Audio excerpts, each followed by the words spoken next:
Good morning. This is going to be a continuation on the series of getting started with cattle on your homestead. This isn't really an additional part. It's going to be relatively brief, but I wanted to cover this because this is an option that many people may not consider when they're getting started. It's something that is a little bit less common, but it may be a possibility in your area if you know a local rancher, if you have a friend that's got some cows, or something along those options or opportunities.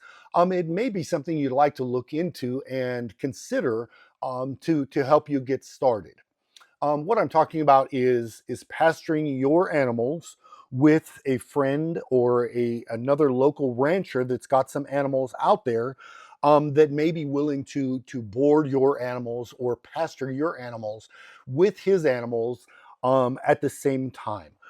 This can be very, very beneficial for you because it can help ease the time, ease your costs up front getting started. You'll still obviously have to purchase the animals, but you'll not be required right away to get started with building corrals or purchasing head gates and different equipment. And you'll get a little more maybe hands-on experience before you really get started, which will help you get a better idea of whether or not this is something for you before you do go spend all the money and find out that you don't like it. So this is just a different option and something you may think about. It may or may not be possible in your area, but it's something to consider. So let's just talk about some of the things that you can do or you may be able to do with a friend or another rancher in your area, and things to consider before getting involved.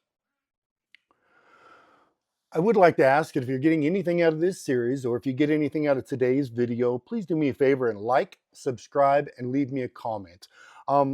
As I've said repeatedly, I really enjoy the comments and I really enjoy hearing about what you've got going on in your area, and different methods or ideas that you've got that could help someone get started in their area. Maybe I've missed something. Maybe I've not thought of something, and you've got a really good idea that could help someone get started in their area. I'd really like to hear what you've got and what your ideas are. So please like, subscribe, and leave me a comment.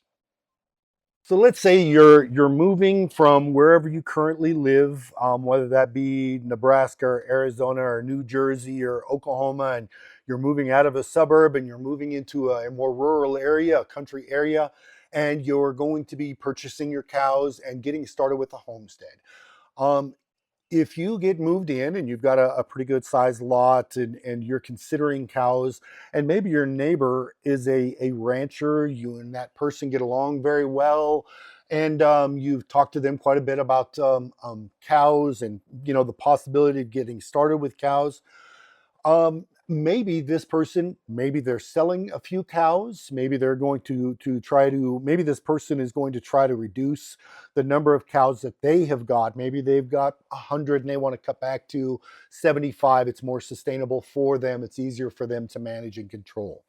Maybe you purchase 5 of their bred cows. Maybe you purchase 5 bred cows from somewhere else. Whatever it may be, maybe you can work out some sort of an agreement with this person. Maybe they're your friend, maybe just a rancher, whatever.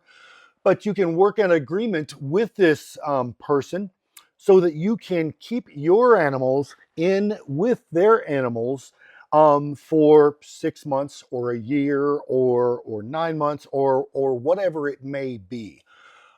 This is a really good option that many people don't consider when they're getting started with cows. Um, for me, it actually made very good sense. I was gone quite a bit. My neighbor had a large group of cows. I was very interested in getting started with cows. But with my being gone, it didn't make sense for me to have my cows out in my property because, first, I don't have enough pasture for my cows, um, and I don't have irrigation rights for my animals. I didn't have pasture that I could lease specifically for my cows. And between myself and this rancher, it actually worked out very well because he was able to manage the cows when I was gone. It was just him managing his animals, so it was beneficial to him when he was working animals to have me help him. So he would schedule working his animals around my being home. And additionally, I came to an agreement with him that he would manage the cows while I was gone, and I would basically split my calf crop each year. He would get half the calf crop, and I would get half the calf crop. I started with 6 bred cows, so that actually worked out very well. He got 3 calves, and I got 3 calves. Pardon me. Now, not every rancher is going to be willing to do it that way. Some ranchers may want cash for this. So it's important to hammer out all of the details prior to getting involved in a scenario like this, because there are going to be multiple things that come up in the operation, and you need to know in advance how these situations are going to be handled. I'll use vaccinations for an example. Each year, we vaccinate generally twice a year. Who is going to pay for the vaccinations of your animals? Now, is that going to be a requirement that you've got to buy the vaccinations that you want for your animals? Are you going to be required to purchase the equipment for your animals? Or is the rancher just going to treat your animals with his animals at the same time? It's important to know who's going to be doing what when it comes to time to vaccinating and treating your animals. Additionally, does this rancher have a bull? Are you happy with this bull? Or are you going to be? Is that going to be just part of the deal? Is that your cows are with his cows, and um, you're just going to have access to his bull, or is he going to charge you, a fee of, I don't know, $500 for 3 months to have your cows in with his cows? So ensure that you think through and cover all of the bases before you get into an agreement like this. Reason being is this is going to be your neighbor for a long period of time, and you don't want that person to be unhappy, or you don't want to be unhappy with the situation at the end of 6 months or 9 months or 7 months or 3 years down the road, depending on how long you determine you two work out to have this agreement with each other. You really don't want to create an unhappy neighbor um, after 9 months that you're going to have to live with for another 20 years, because you'd be surprised out in the country how long someone can be mad at you for what they feel may have screwed them over. If at the end of the year you thought that they were just going to be, using their vaccines and that kind of thing, and their bull, and that was just kind of covered in the pasture, and they didn't think that, they thought you were going to pay them for the vaccines, or they thought you were going to pay them for the bulls, or whatever it may be. Make sure you hammer out the details before you get started. It's really important. It may be a lot of questions up front, and the person may get a little annoyed. Boy, you're kind of really concerned about a lot of issues, but in the long run, it's going to turn out better for everyone, because everyone is going to know going into this opportunity. Everyone's going to know this is what's going to happen, and this is how we're going to ensure that everyone is satisfied at the end of the deal. When you're getting started in a situation like this, I would definitely ensure that you're offering up any time that you have available. I would ensure that you offer that time. If you see the rancher out there repairing fence, go over and give them a hand, ensuring that you offer your time and your energy to give that person a hand. Not only is it helpful for them, as I said, when I got started, it was a one person who was a little older, and he didn't have anyone to give him a hand. So anytime he was fixing fence, building corrals, working animals, anything like that, I was out there trying to give him a hand in whatever it was. Not only was I giving him a hand, but I was learning on the job as I went at the same time. I learned that a lot of old fence that is only just about waist high is not going to hold your cows. If there's feet on the other side of that wire, your cows will push that barbed wire and they'll go right through that fence. So I learned a lot of really good things in the process of giving that person a hand. Similarly, repairing corrals or working the animals, or if he had an animal or my animal that got, say, lump jaw or something like that. I was there. I was able to help him with working the animals, doctoring animals. I came to see many of the things that the animals can get as far as, like I say, lump jaw. I use that frequently, or say hoof rot or something. Different ways to medicate or treat animals for different scenarios. So not only is it beneficial to the rancher or your friend, neighbor, whatever, it's also beneficial for you because you'll learn a lot on the job as you're getting started. If you do have the opportunity to go this route, I would definitely ensure that you're checking on your animals regularly. This isn't the opportunity for you to just purchase animals and forget them. This is something that you're going to be getting a hold of this person regularly. Hey, what do you have going on? Is Are you going to be repairing fence, working animals, putting in a new tub, putting out minerals, different things? I'm not going to be vacant. I'm not leaving this all up to you. I know these are my animals. I want to take care of my animals. Ensure that this person is not going to be upset if you're out there with the animals, and that you're learning, you're watching your animals, you're minding your animals, you're helping take care of the daily needs of these animals. Now in the summer, if they're out and they're in pasture and that kind of thing, they may not require a bunch of daily care. But I still would recommend that you walk out through the herd every day, check on them, make sure that something's not gotten into a fence, impaled themselves on a T-post, gotten into wire that is laying out in a pasture and is wrapped around their legs, or whatever it may be. I highly recommend that you check your animals daily. But make sure that you're open and you have an open line of communication with the rancher, your friend, whoever it is, so that you're in constant communication and they know that you're diligent about ensuring that the animals are maintained and cared for daily. Um, what I didn't go with is I didn't use one animal in this scenario. Again, I kind of been using 5 animals as the baseline for getting started. And again, the reason is going to be like in this scenario, it's just not really possible to put one cow out with his cows and expect to split the calves with him each year. If you've got 5 or 6 animals, you can split the cows or the calves, pardon me. If you got 5 or 6 cows, you can split the calves with this person each year, and they recoup their money by selling those calves. So it works out pretty good with them. And 5 or 6 cows additional with his 70 cows is not a big burden. But one cow really isn't something that you can do. You would have to work out some monetary value of the pasture, the vaccines, the bull, and everything else. So the example that I've given, I've not really shown one cow as being the opportunity available.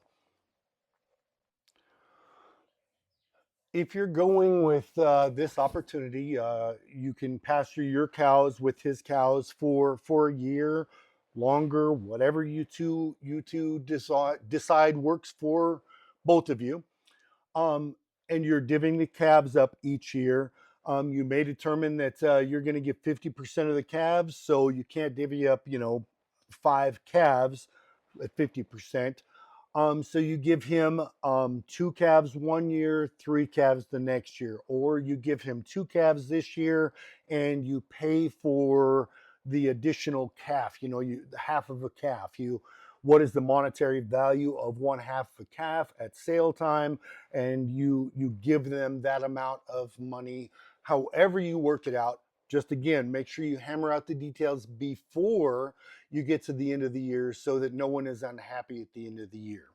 One thing I would ensure is that for me personally, I want to make sure, and when I was working with this person, I wanted to make sure that every year this person was really happy with the deal that he got. I wanted them to walk away at the end of the year knowing that they were treated not just fairly, but above average. You don't want to have 5 calves and decide that, okay, we're going to give you the 2 scrawniest calves, and then when you go to sell them, you get less money, and so now I'm going to give you the lesser value of half a calf as well. What I typically did was I would keep one good steer for myself, and then I would keep 2 of the smaller animals because it didn't mean as much to me. I did keep the one steer because I was going to be feeding my family with that. But then the next 2 of the better quality calves, I would give those to him so that he would know going in that, he kept one good for himself, but he gave me the next 2 really good calves. And then he kept the lower, smaller calves afterwards. That way, that person walks away at the end of the year feeling as though they were treated fairly, for everything they've done. They got a pretty good deal out of maintaining your animals in with his animals. By doing this, by giving him 2 of the better calves, or 50% of the better calves, you're going a long way in maintaining a really good relationship with this person. And you'll find that within your local community, that's going to benefit you as well. If you treat this person unfairly, or what they consider unfairly, and every morning they go have coffee with a couple of different ranchers locally, they're going to talk to this person, and I guarantee you that at some point they're going to talk to those other ranchers, and they're going to feel a little sore about the situation. Those other ranchers are going to hear about it, and your long-term relationship with not only that rancher you're working directly with, but other ranchers in your area are going to have a bad relationship as well. One thing I would like to mention in this type of a scenario is that this isn't a long-term solution. This isn't something you can do typically.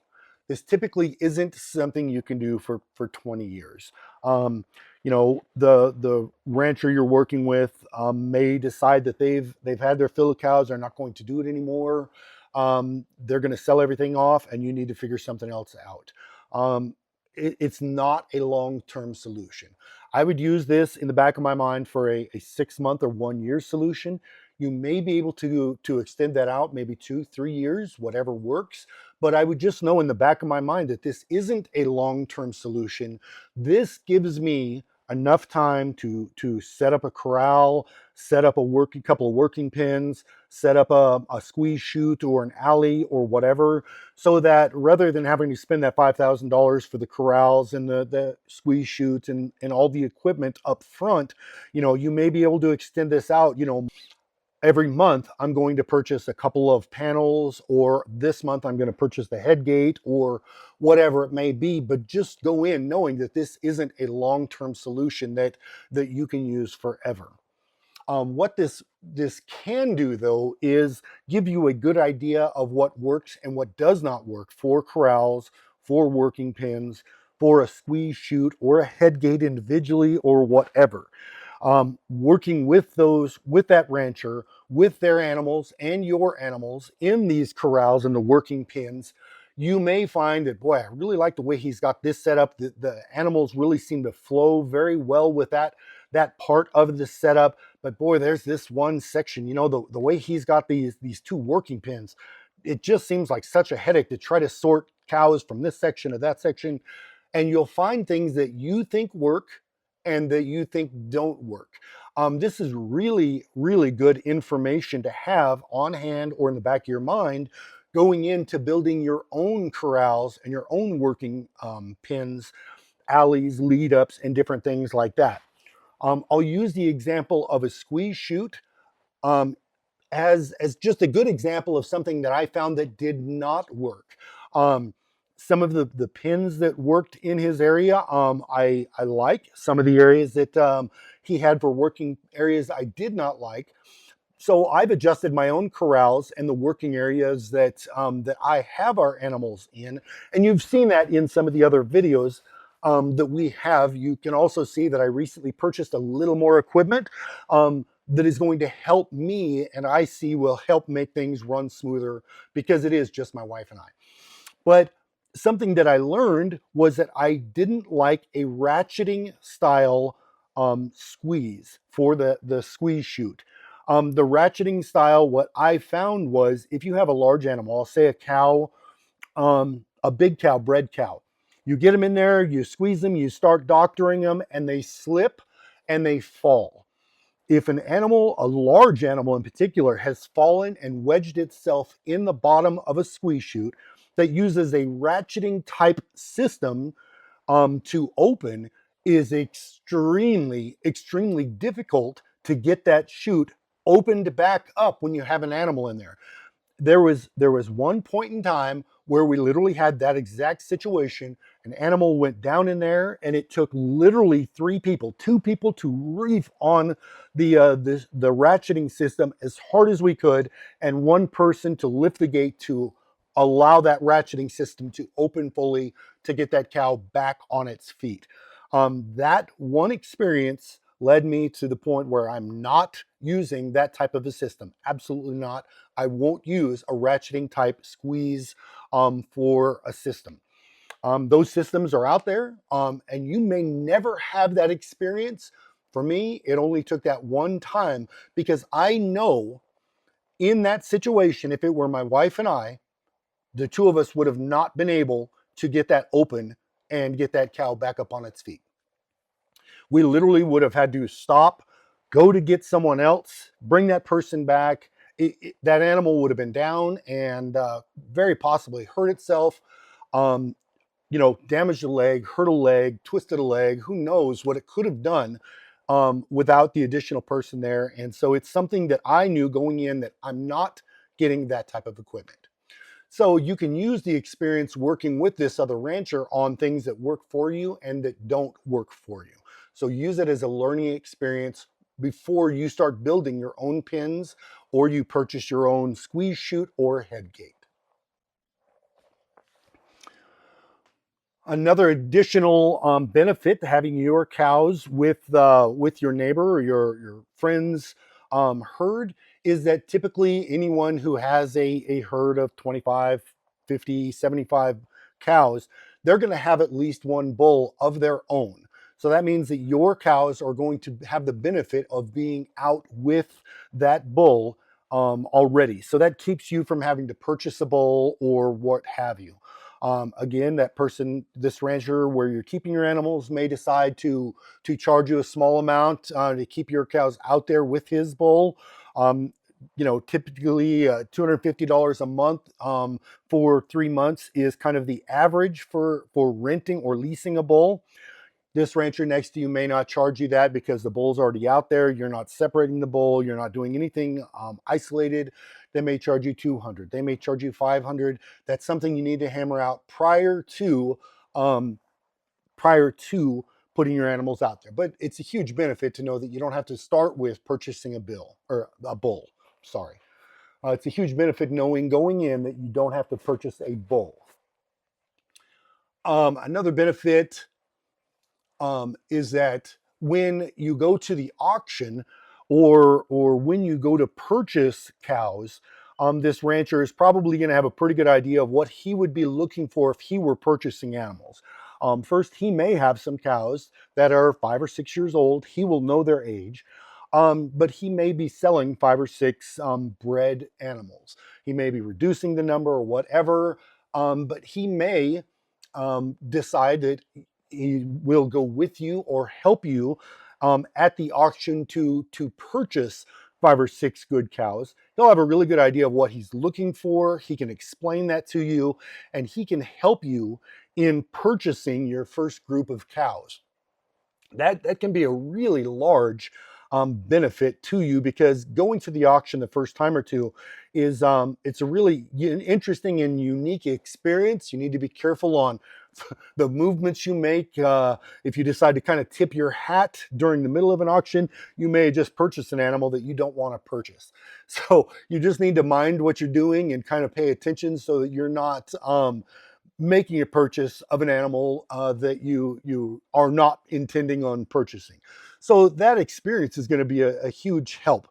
Additionally, they may have a trailer that you may use. So if they can't go with you to the auction, you may be able to use their trailer, rent their trailer or something else, or they may go with you with their truck and trailer and help you out entirely. What you'll find in situations like this is that most times, if you've got a friend or a rancher or something like that that is going with you, going to give you a hand, going to let you use their equipment, many times they won't take cash. They just won't settle up in some sort of monetary value. You know, you offer them $50. You know, thank you so much for your time and experience. They're going to turn you down nearly every time. But I'll tell you what they won't turn down generally is a good meal at the end of the day. Say you go up at noon, you guys grab lunch on the way up, you spend all afternoon up there, you load cows out at 5, 6 o'clock, you leave. On the way home, stop someplace and grab dinner. Obviously, you're going to have to make sure it's a place that you can park your truck and trailer, but have a nice dinner. Get them a steak dinner, something like that. They won't turn you down on that, and that's always a really good way to call things even when somebody gives you a hand like that. Is make sure they get fed. That's kind of customary in with working with animals. If you help someone or someone comes to help you, branding and vaccinating, different things like that, at the end of the day, a good meal is kind of customary in the way you pay people at the end of the day. You always want to make sure you take care of these people, take care of your relationship with them, because this can be a really good relationship over time, or it can be a really ugly relationship over time. For me, I'll always take a really good relationship, knowing that at the end of the day, that person was treated fairly. Additionally, if I were helping someone, I would expect the same thing in return. If I go out there and I'm dusty and I've worked cows all day and I'm tired, and at the end of the day, I get a really nice meal, I feel really good off about how things have worked out. So I hope this has been beneficial to you. I hope this has given you some ideas or maybe some different thoughts on different options that you may be able to go with at the end of the day on getting started. Again, I ask that if you found anything useful or beneficial from this video, please like, subscribe, and leave a comment. If you have a friend or a neighbor or someone that's interested in getting started in getting cattle for their homestead, or just getting started with cows, share this with someone you know. It may be beneficial to them. When you do get started, or you have an idea that I've not been able to come across, send me a comment and give me your idea, and I'd love to hear it. I appreciate your time. Thank you very much. Have a great day.